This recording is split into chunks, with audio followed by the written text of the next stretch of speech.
And we're back. Oshin's View, the podcast. I'm Yo, it's Oshin. We up here talking about how corny Russell Wilson is or isn't. There's no way to get around it.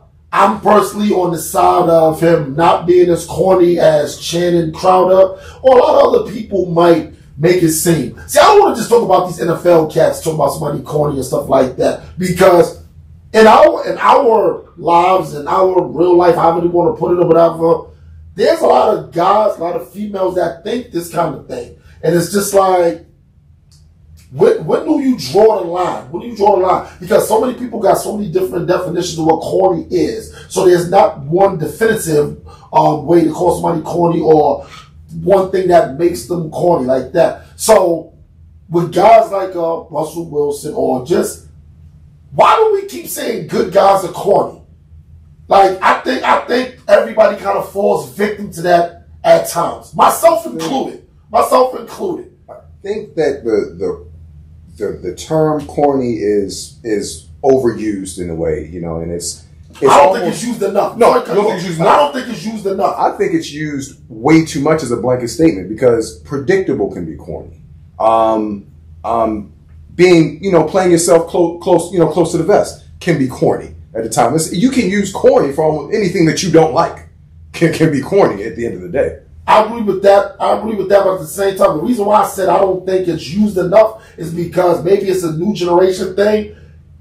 I don't think they get told they're corny enough. No, you don't. Because there's a lot of things they do, and it's just looking like shit that so goes it's unchecked. Like you get the pass. Right. You get the pass. Right. And it's like, it's almost like corny is, to me, is like right next to that, or you a hater. Because opinions are out the door now. Opinions are out the door. So you're either a hater or you're not being called corny enough.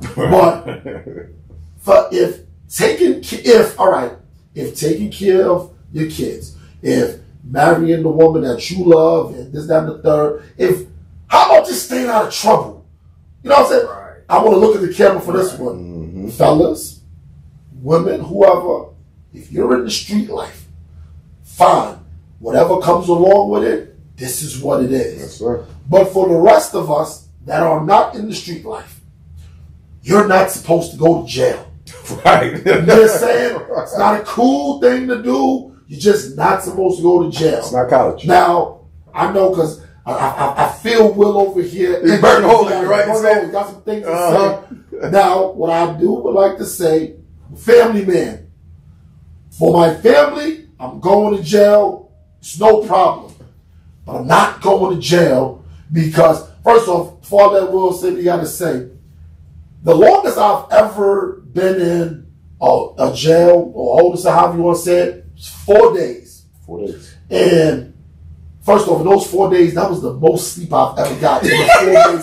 No, it's for real. It's following. It's the most sleep I've ever gotten in a 4-day period because, first off, it was freezing. Yeah. And it was crazy because it was in the middle of the summer. And it was freezing inside there. They give you one blanket. Mm-hmm. They give you 2 or 3 blankets. You got to make a pillow. You got to lay it down because all kind of people there, like hepatitis is in the house. Mm-hmm. Should be looking at you like, nigga, tonight I'm probably going to jump this system. So you do all that, but all I can remember, it was a small window, and all I did was watch the day turn to night. And I went in on a weekend. So it was Thursday, Friday, Saturday. I didn't get back Sunday. I got out Monday morning. So all I'm thinking is all the shit that I could be doing. Mm-hmm. So I say all that to say, my 4 days is the most you get out of me. So if you're going to commit a crime and somehow they put me in it, I'm not going to tell you to tell on yourself. But you got 4 days. I'm going to keep it quiet. I'm going to keep it quiet for 4 days. See, because get your ass in order. No, because if I'm locked up, you gotta chill. Hold up. You have to chill. When you get locked up, you say, Listen.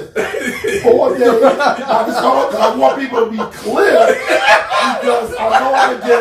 This nigga Oshin is a snitch, and 2 things can be true about that. So I'm just being clear. So just in case people are thinking of doing crimes around me, you got 4 days. Look here, you got 4 days. See, because for those 4 days, listen, for those 4 days, I'm not going to be in there like nervous, talking junk. I'm going to be in there playing the part. You know what I'm saying? So it's going to look kind of like this.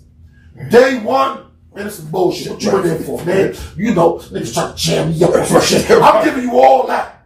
I'm giving you all the prison talk and everything. Day 2, I'm on the same tip, but I'm more so like, yo, wait till I get in contact with my bail bond. That gonna be getting me out for nothing. By day 3, I tone it down a little bit. See, because I gotta start playing my exit strategy. By day 4, I'm not saying you have to tell on yourself. All I'm saying is you'll do better with me on the outside helping you than the inside. Because if I gotta talk to them before I talk to them, you just need to tell them, look here, he has nothing to do with it. Now they're gonna say, well, if he doesn't have nothing to do with it, what about you? Do not tell yourself. Right. Just let them know, I don't want to talk about me right now. I'm just saying we need to get him out. So in that case, that's how that goes. But I know Will's ready to go because he still feels there's a little corniness to Russell. I feel it coming up. No, I just feel like when people associate being corny with being square. You know what I mean? Like if you a square, you corny. If you don't have no edge, you don't got no street to you. And I just feel like, yo, if you go to work, yeah, you can't just call people. For example, I don't like the way Channing Crowder dresses. I think he is not fly at all. It's country. Quiet country dude. Right. I don't think he's a cornball though. It's just him.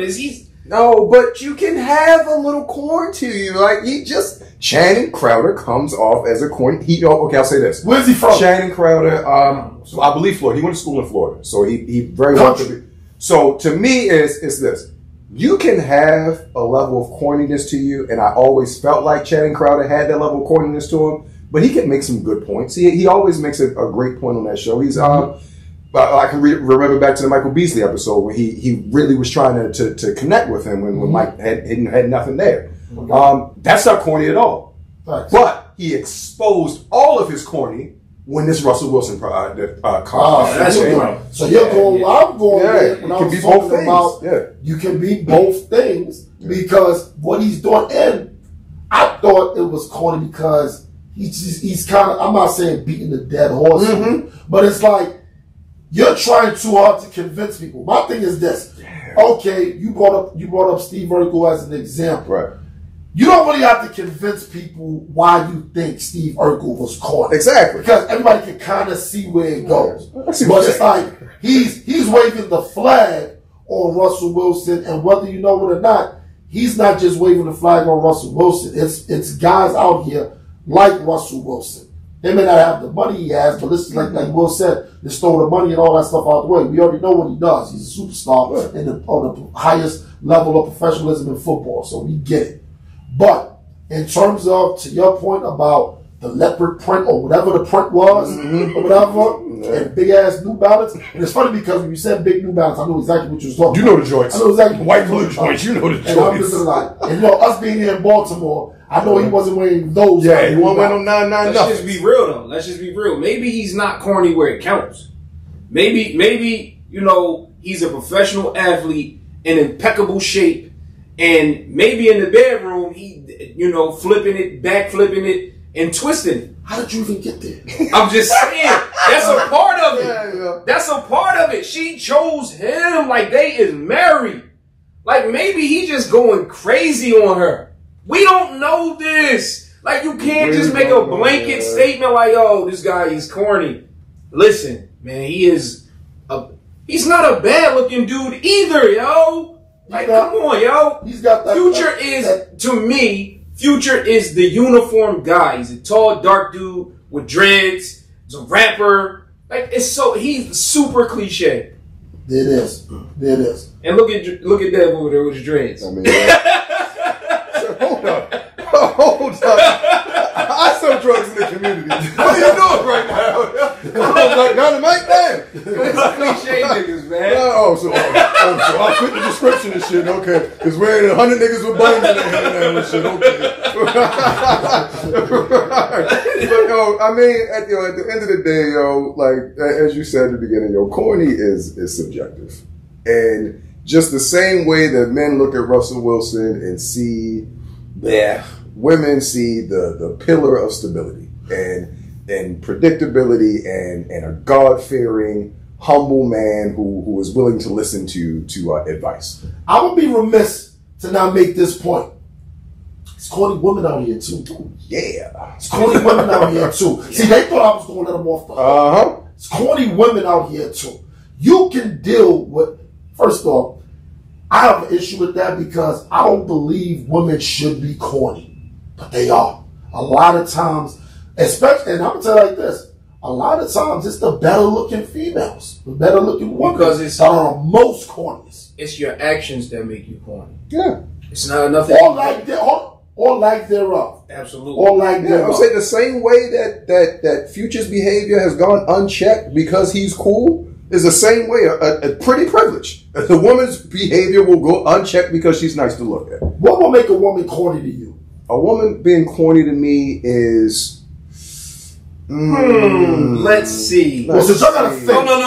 I don't have to think. You know how to think? Let's see. What makes a woman corny to me Go ahead. would be probably if you with the bad guy and you are giving him all of you, and then you get with the good guy, and then you like corny. Maybe I'll wait. Super corny. That's corny. Super That corny. is corny. I understand, and they'll in their defense they'll say, "Well, I'm trying something different. Yeah. I had to do something different." Letting Listen, social media curate your thoughts and ideas. Super corny to me. I'm gonna tell you what else is corny for me, because I got a laundry list for me. I got a laundry list.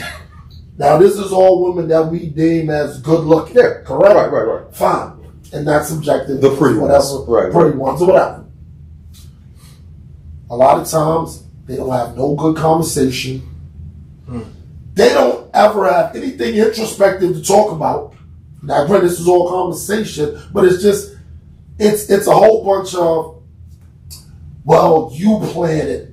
What do you want to do? Mm-hmm. You're the man. Right. That's what they put everything Right. on the man. They don't have any say in anything because their whole thing is, I'm showing up. See, the crazy thing is, a woman that doesn't want to get treated like a trophy, but you carry yourself like a trophy. You carry yourself Corny. like a trophy. But That's corny. because women want to be led though. I think They women- want to No, be led, yeah. yes, but there's a difference between being led and being taken care of. You get what I'm saying? Like, we can be in a partnership and I can be the leader, but there comes a dynamic when I feel like I'm your caretaker. Women want to be taken care of. Yeah, but to a certain extent, you want a partner and not a dependent.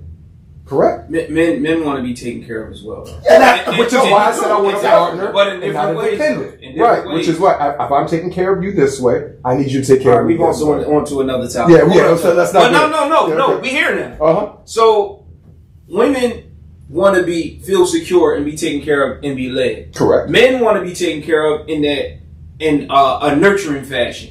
Correct.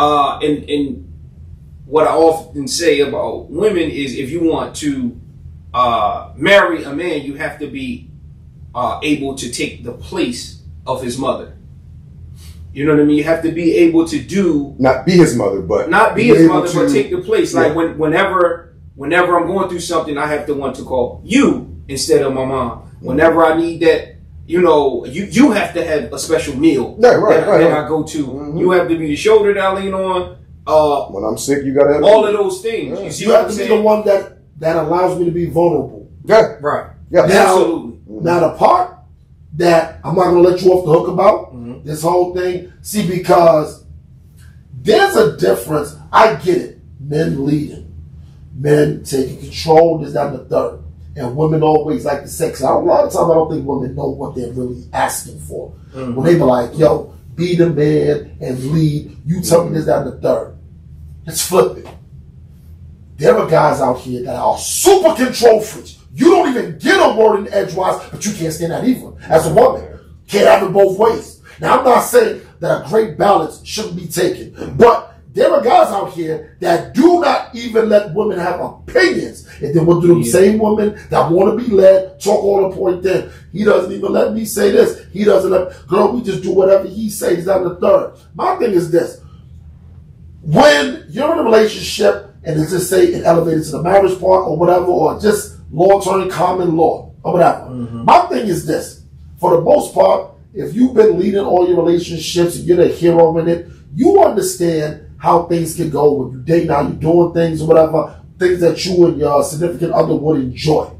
But the small thing is, we understand as guys, if you're really being honest with yourself, look here, she's going to probably do some shit that I don't want to do. But guess what?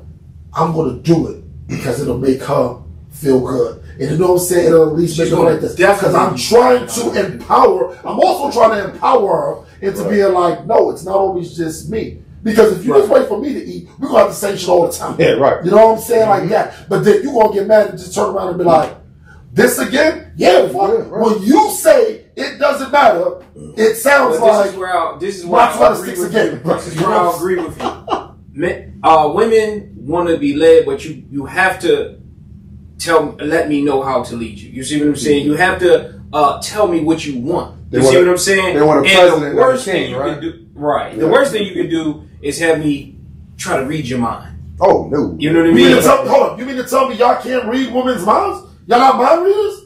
Yo. Well, I don't pick up that skill. I don't pick up that skill about 20 years ago. Yeah, that's You why you married. know what I'm saying? You got to pick up that skill. You got to understand. You got to read minds. I still can't read minds. Oh, okay. You didn't know you have to tell your wife you know exactly what she's thinking, even when she ain't thinking that? Sometimes. Yeah, exactly. Okay. All right. So, we're going to pay some bills. Yeah. We're going to pay some more bills. Shiny Tinies. The sponsor now. We're going to talk about this mind reading shit while we're on the break, too. Right? Exactly. We ain't going to finish with this, but this is Ocean's View, the podcast.